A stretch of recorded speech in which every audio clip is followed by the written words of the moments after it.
अस्सलामुअलैकुम वरहमतुल्लाहि वबरकातुहू। अल्लाहुम्मा सल्ली अला सय्यदिना मुहम्मद व अला आली सय्यदिना मुहम्मद सल्लल्लाहु अलैहि वसल्लम।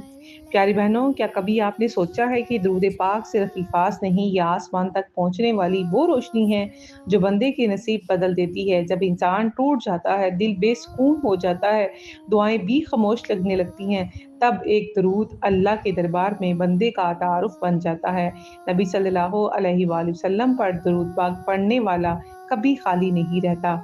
नबी सल्लल्लाहु अलैहि वसल्लम ने फरमाया, जब तुम ऐसे हो जाओ कि तुम्हारे गम बढ़ जाएं और तो तुम उन गमों को ख़त्म करना चाहो तो मुझ पर दरूद पढ़ो। जामिया तिर्मिज़ी।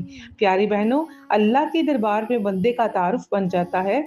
नबी सल्लल्लाहु अलैहि वसल्लम पर दरूद पाक पढ़ने वाला कभी खाली नहीं रहता, क्योंकि ये वो अमल है जिसमें अल्लाह ताला खुद अपने महबूब सल्लल्लाहु अलैहि वसल्लम पर रहमत नाजिल फरमाता है और फरिश्ते भी दरूद भेजते हैं। सोचिए, जिस अमल में ज़मीन से ज़्यादा आसमान शरीक हो, वो कितना अजीम होगा। बास लोग समझते हैं दुरूद सिर्फ इबादत है, मगर हकीकत ये है ये दिल की दवा भी है, रिज़्क की बरकत भी, गुनाहों की माफ़ी भी और सुकून का रास्ता भी।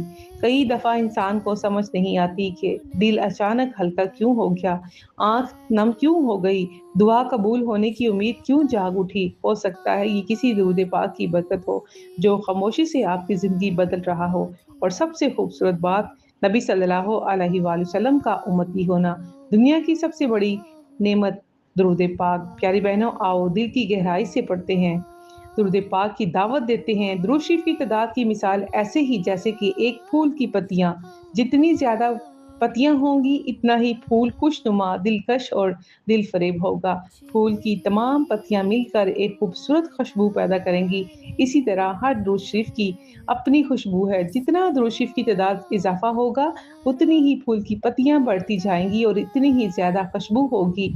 अब ये आप पर मुनहसिर है कि आप नबी सल्लल्लाहु अलैहि वसल्लम की बारगाह अक़दस में एक फूल भेजते हैं या करोड़ों फूलों पर मुश्तमिल लाखों गुलदस्ते। प्यारी बहनों, आओ इस पैगाम को शेयर करें, दुरूद पाक की दावत को आम करें, क्योंकि दरूद ही वो खुशबू और वो रहमत है, वो बरकत है जो हमारे घरों में बल्कि हमारी नस्लों में महकेगी। आएं इस पैगाम को शेयर करें, कुरान से मोहब्बत करें।